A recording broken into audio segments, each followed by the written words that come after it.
Welcome to Book Club Preview. I'm Michael, and today we're looking at The Story of More, Chapter 18, A Big Goodbye.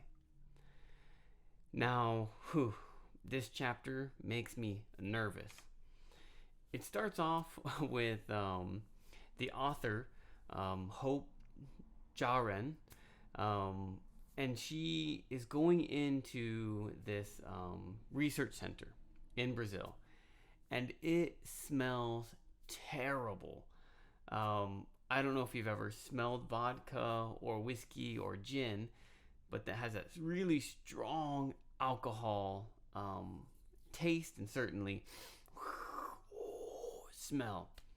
And that's what this whole research center smells like.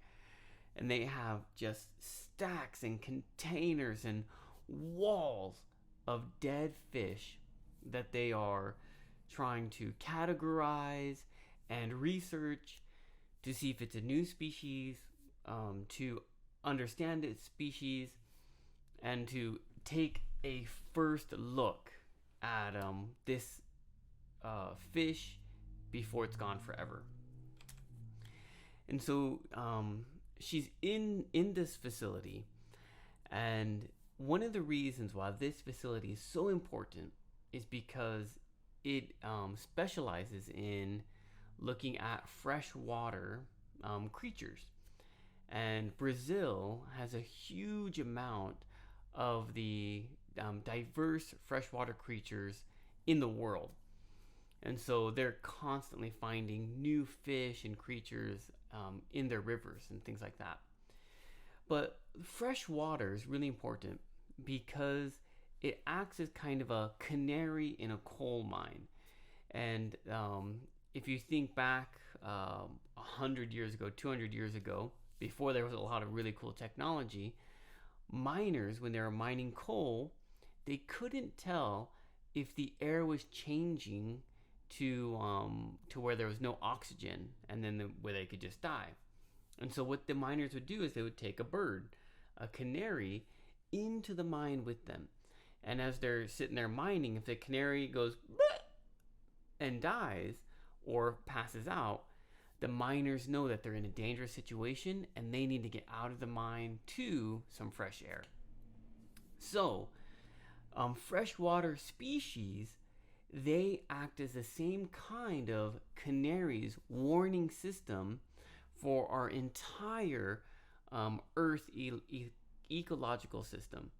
And so if there's problems with our environment, the first species that are going to start dying are the freshwater species. And certainly we see from this research center that a lot of them are starting to become extinct. And extinct means there are no more left and there will be no more. She talks a little bit about why this is changing. The first reason is all the dams that have been put up.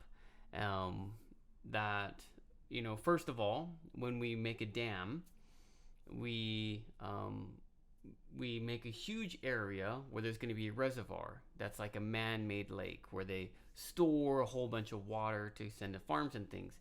When they do that, they have to destroy a huge area of land in order to store that water. But then when they store that water, the rest of the river becomes much less than it originally was. And so all of the fish or water, fresh animal creatures living there have to struggle so much more because there's so much less going around. If you can imagine a huge river pouring through, a lot of different fish and creatures living in there. But if you shrink that down, that makes the competition a lot more fierce. And that's certainly one of the reasons that we're seeing a decrease in freshwater species. Then the author talks about mass extinction. There were 5 major mass extinctions that we've seen, that geologists have seen, archaeologists have seen in the world. And this is over millions of years. But there were 5 periods where 70% of the species during that time all died. 30% lived, expanded and grew. Something else happened. 70% of those died. Um, then they expanded and grew. Something else happened. 70% died. 30% lived. They expanded and grew, and it just came on. And the last time, I don't know how many years ago, 60 million years or whatever she says, that's when the dinosaurs died. So there are, we are heading that way towards mass extinction. The rate of extinction of species that we're seeing is getting close to 25%. And so if it keeps increasing to 70%, then we'll have seen a mass extinction. And so there are a few reasons for this.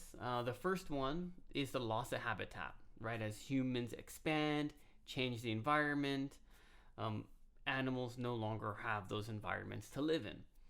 And so we've seen a huge decrease, and I think she said 50% in the loss of butterflies and birds. Birds, okay, but butterflies, that one freaks me out a little bit because butterflies are a staple kind of insect, right? Something that many things eat and grow off of. Caterpillars, right? So many other insects and animals eat caterpillars. So, one, the reason that these species are decreasing is loss of habitat, but two, because of climate change. And she gives an example here of turtles.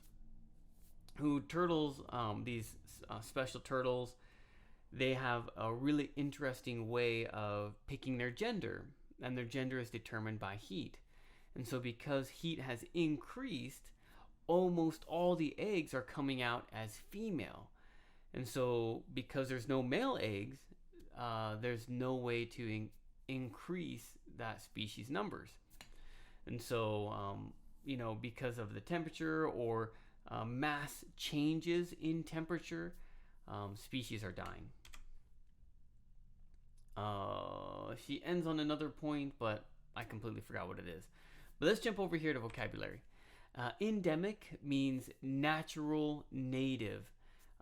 So a lot of the species in Brazil of freshwater fish are native that they're finding. They weren't brought over from another country or another land. Chin deep. This is an expression just a meaning. We can say neck deep too, but chin deep is even more. Is just almost overwhelmed with something, having a lot of work. We also can say like elbow deep. I'm elbow deep into this project, meaning I'm really into it.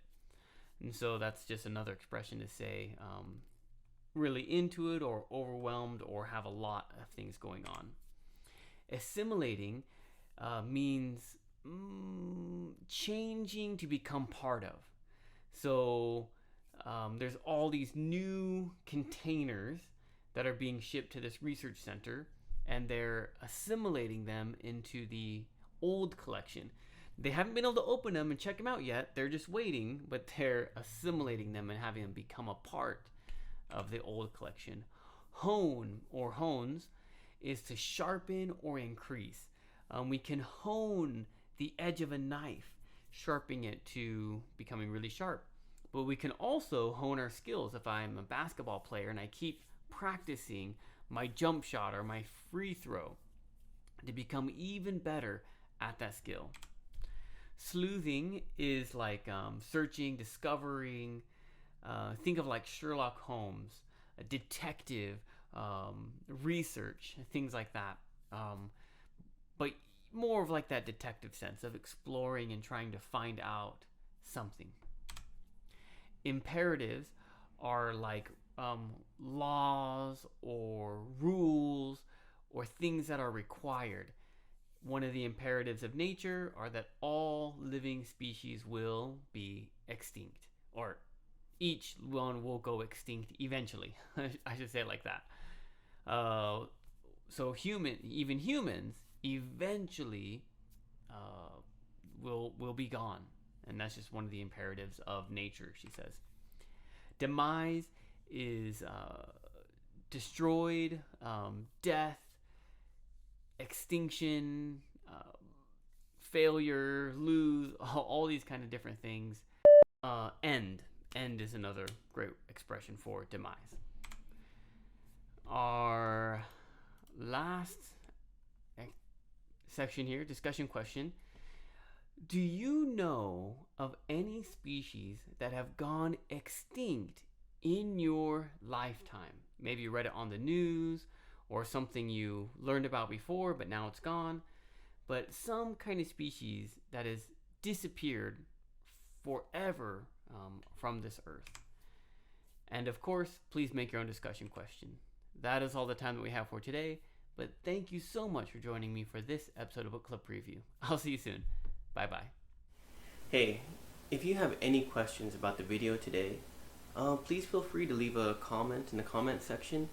If you had any other vocabulary words that you wanted to know what they meant, let me know. And also, if you're interested in maybe joining one of these book clubs, please leave a comment and I'll get back to you. Thank you so much for watching. Bye bye.